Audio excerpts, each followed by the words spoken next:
Assalamualaikum warahmatullahi wabarakatuh. Apa kabar semuanya siswa-siswi kelas 12 SMA ya. Kali ini Bapak kembali akan memberikan video materi ya, penjelasan tentang materi-materi yang sudah Bapak berikan dan akan Bapak berikan ya. Nah, alhamdulillah nih sekarang kita sudah ada ya buku LKS modul informatika kelas 12 ya. Nah, bagi kalian yang belum mempunyai buku ini, diharapkan untuk segera memiliki buku ini ya, karena ini menjadi patokan kita juga untuk belajar ya. Nah, jika kalian belum tahu informasi tersebut ya, kalian bisa dapatkan buku ini di koperasi sekolah ya, dengan harga Rp20.000 ya. Nah, di sini ya, Bapak akan menjelaskan tentang uji software ya, uji kualitas mutu aplikasi ya. Nah, kemarin kalian sudah ulangan ya, alhamdulillah banyak siswa-siswi yang sudah mengerti ya tentang kemarin materi-materi yang sudah Bapak berikan ya. Nah, Bapak harapkan ya kalian makin lebih giat lagi, makin rajin lagi, makin semangat lagi untuk belajarnya ya. Nah, di sini ya, Bapak akan suruh kalian buka untuk halaman 3 ya. Halaman 3 ya, kita akan bahas ya di sini ya, karena kan kita baru punya nih bukunya ya. Nanti Bapak akan bahas ini ya di sini. Nah, kalian silakan buka halaman 3 ya di LKS kalian ataupun buku modul kalian ya. Di sini tentang kriteria evaluasi untuk menguji program ya. Nah, kan dalam sebuah pembuatan program itu pasti ada namanya uji coba ya. Ada uji coba. Kira-kira tujuan uji coba itu apa sih? Kira-kira yang kalian tahu kemarin yang di soal? Ya, untuk mengetahui apakah software tersebut atau program tersebut memiliki permasalahan atau tidak ya. Itu. Jadi supaya aplikasi tersebut atau program tersebut sesuai dengan rencana programmer untuk membantu orang-orang yang memakai aplikasi tersebut ya gitu. Nah, guna mengetahui kriteria yang digunakan untuk pengujian sebuah program, berikut beberapa kriteria evaluasi untuk pengujian program. Di antaranya ya, ada readability, ada readability ya, ada reliability, terus cost, robustness, performance ya. Nah, itu kriteria-kriterianya. Di mana kriteria pertama itu ada reliability ya. Berarti sebuah program dapat dan mudah untuk dibaca serta dipelajari oleh user ya, baik programmer maupun user biasa, setidaknya bisa mengerti algoritmanya. Nah, reliability ini salah satu kriteria yang paling terpenting karena tingkat reliability dari sebuah program ya akan mempengaruhi kecepatan proses development, maintenance, penambahan fitur, tentunya mempermudah sebagai saat debugging ya, instalan ataupun pengecekan. Nah, readability ini berarti ya, ini kan sudah disebutkan baik programmer maupun user biasa bisa menggunakan, berarti user friendly ya, bisa dibilang bersahabat, tampilannya sederhana ya, tidak usah ribet-ribet. Kita misalkan ingin membuka file, kita harus ke sini ke situ ke sana banyak prosesnya yang harus dilewati. Lebih baik yang mudah ya, misalkan hanya satu tahap saja gitu ya. Jadi orang awam ataupun orang mahir itu tidak terbatas, tidak terkotak-kotak ya. Nah, lalu ada beberapa faktornya yang mempengaruhi readability. Ada simplicity, ada original, statement control ya, tipe data dan struktur data, syntax dan lexical convention ya. Lalu ada lanjut lagi, di situ ada readability ya. Readability itu program dapat ditulis secara jelas ya, ringkas, cepat dan benar. Kalau perlu dipastikan bahasa pemrograman pada program tersebut mendukung pemrograman berbasis objek OOP ya, yang mana akan sangat membantu oleh development ya, dalam skala besar ataupun sangat kompleks ya. Di sini ada berikut faktor-faktor mempengaruhinya. Ada itu simplicity ya, itu kesederhanaan ya. Terus ada orthogonality, generalisasi ya. Jadi misalkan ada pembaruan atau segala macam. Terus ada mendukung abstraksi. Jadi adanya perubahan-perubahan ya, misalkan jadi bisa digabungkan dengan yang lain-lainnya ya. Nah, readability ini secara jelas, ringkas dan cepat ya. Jadi khusus pemrogramannya itu tidak terbelit-belit ya dengan bahasa pemrograman ya. Jadi siapapun bisa menggunakannya. Istilahnya sederhana lah ya. Istilahnya sederhana gitu. Tidak harus rumit dan cukup jelas ya untuk seorang pemrograman atau seorang user dalam membaca program tersebut. Lalu ada reliability. Nah, reliability tentunya akan membahas keunggulan ya, keunggulan dari sebuah program. Jika bicara keunggulan pasti sudah bertanya-tanya, software ini keunggulannya apa ya dibandingkan software dengan software yang lainnya. Yang mungkin memiliki fungsinya sama gitu ya, tapi setiap program ataupun software walaupun fungsinya sama biasanya memiliki keunggulan sendiri ya gitu. Nah, ada beberapa faktor-faktornya ya, seperti tipe checking ya, pemeriksaan data, terus ada expense handling ya, penanganannya, misalkan ada problem ya, masalah, penanganannya bagaimana, mudah atau tidak ya. Terus ada risk analysis, yaitu perubahan data ya, perubahan data. Jadi misalkan kalian mau merender atau merubah format itu mudah gitu ya. Terus readability dan readability ya. Lalu ada lagi cost. Nah, ini cost ya, menyangkut dengan biaya pembuatan pemrograman. Ini paling penting ya. Kenapa paling penting? Dan mengambil keputusan akan dipakai dalam pembuatan software ataupun aplikasi ya.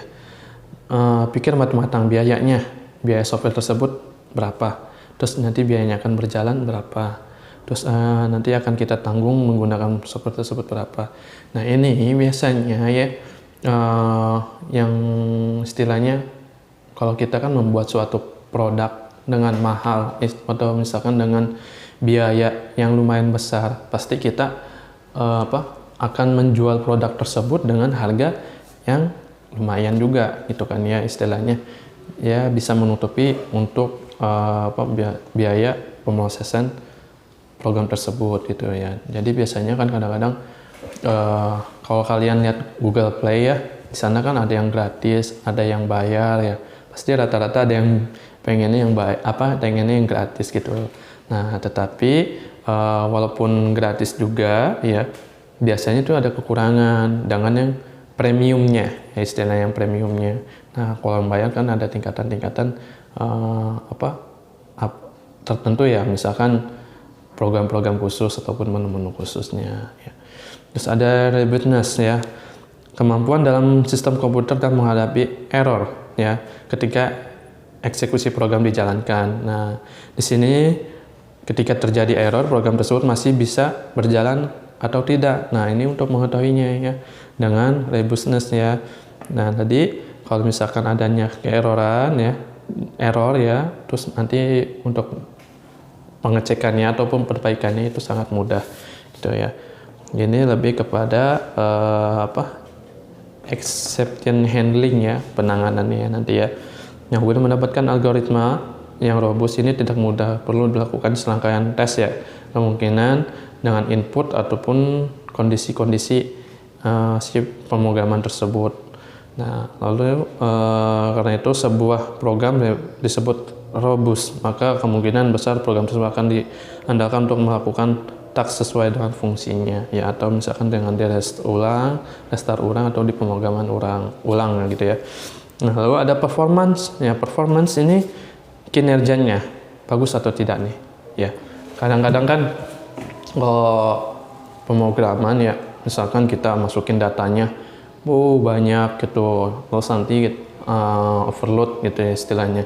Nah, nanti pemrograman itu kadang-kadang ada yang error ya, ada yang tetap berjalan. Nah, ini kira-kira performanya bagus atau enggak gitu. Nah, performa juga akan tergantung dengan hardware yang kita pakai ya, handphonenya atau misalkan laptopnya kuat nggak nih itu ya.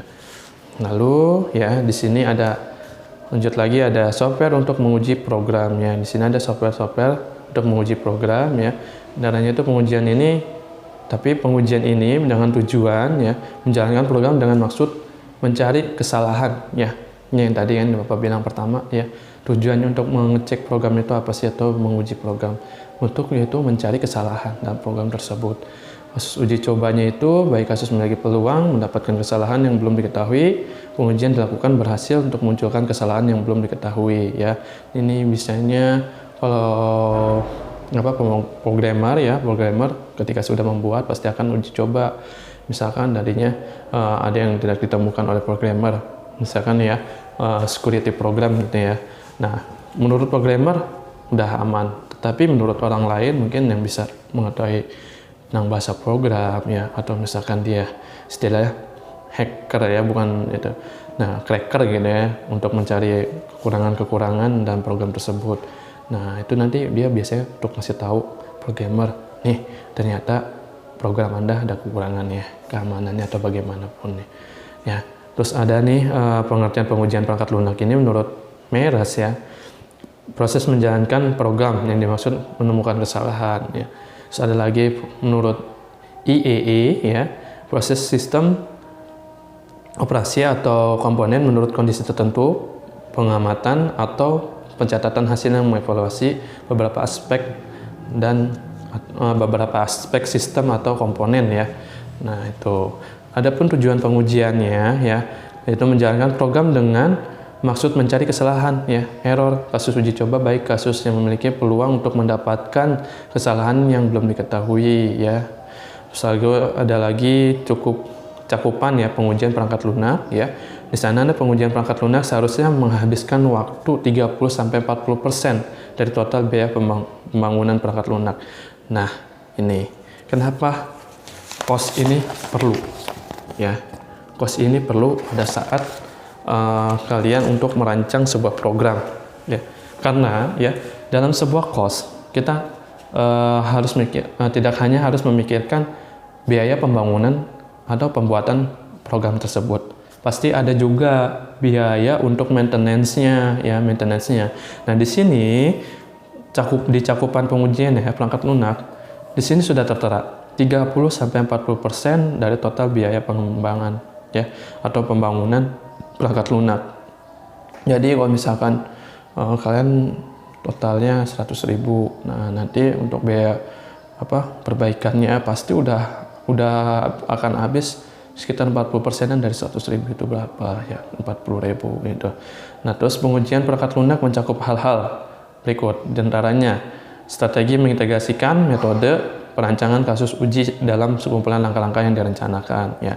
Ini sudah ada strateginya ya. Kita harus memiliki susunan struktur ya, rencana kita di program ini apa ya. Terus misalkan kita juga harus ingat ya, pemrograman ini kan ada yang menggunakan sistem flowchart ya, bagan tersusun struktur ya. Nah, kita harus tahu nih yang bagian errornya bagaimana ya, apakah ketika saat memprosesnya ya, atau saat menginput ataupun output ya dari program tersebut gitu. Jadi kita harus tahu prosesnya kah, input ataupun outputnya kah, ataupun bagian-bagian yang lainnya yang dalam pemrograman komputer ya.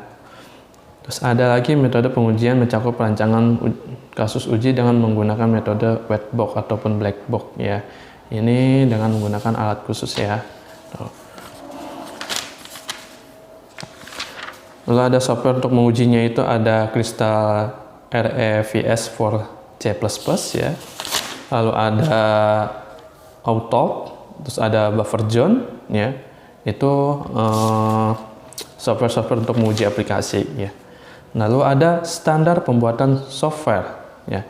Menurut definisi dalam step McConnells ya, kode komplit membagi perangkat lunak ke dalam dua hal, yaitu internal dan external quality ya. Karakteristik kualitas eksternal merupakan bagian-bagian di suatu produk yang berhubungan dengan para pemakainya ya. Adapun karakteristik kualitas internal tidak secara langsung berhubungan dengan pemakai. Software quality didefinisikan sebagai kesesuaian yang diharapkan pada semua software yang dibangun dalam hal fungsi software yang diutamakan dan diunjuk kerja software tersebut ya.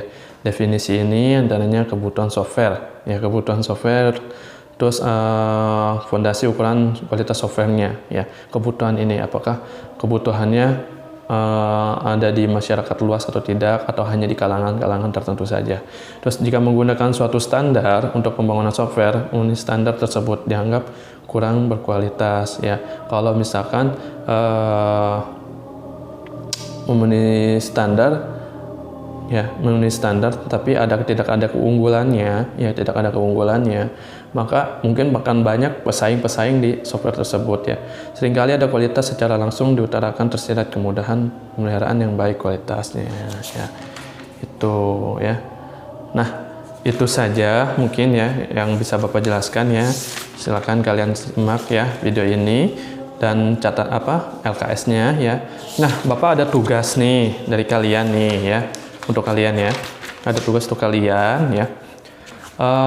Silakan kalian lihat di halaman 9, tapi ini bukan tugas kelompok ya, Bapak kasih jadikan individu ya. Nah, ini tugasnya untuk menguji suatu program ya. Kita nggak usah sulit-sulit ya, kita hanya membandingkan saja program A dengan program B. Kalian harus mengetahui ya, contohnya kalian tahu aplikasi Microsoft Office untuk Android ya dengan WPS ya. Nah, contohnya itu ya, aplikasi Microsoft Office dan WPS yang ada di smartphone aja, nggak usah ada di nggak usah ada di komputer, yang ada di smartphone aja. Nanti kalian bandingkan ya. Nah, misalkan nih Bapak pengen bandingkan Microsoft Office versi Android sama WPS. Ya. Nah, nanti Bapak harus cari nih kelebihannya Microsoft Office apa yang for Android, dan kelebihannya WPS itu apa, dan kekurangannya mereka itu apa gitu ya. Nah, lalu kalian berikan saran ya, berikan saran. Misalkan Microsoft Office harus seperti ini nih, ataupun WPS harus seperti ini nih. Nah, kalian jadi peneliti ya, peneliti sebuah software yang ada di handphone kalian gitu ya. Nah, itu saja tugas dari Bapak. Nanti silakan kalian kerjakan tugasnya di kertas lembar ya, atau misalkan di kertas lembar aja nggak apa-apa deh, di kertas lembar ya. Terus nanti kalian foto, lalu kalian kirimkan di link absensi ya. Di sana di link absensi ini akan ada menu untuk mengirim tugas. Mungkin itu saja dari Bapak. Cukup sekian ya. Assalamualaikum warahmatullahi wabarakatuh. Tetap semangat dan sehat selalu.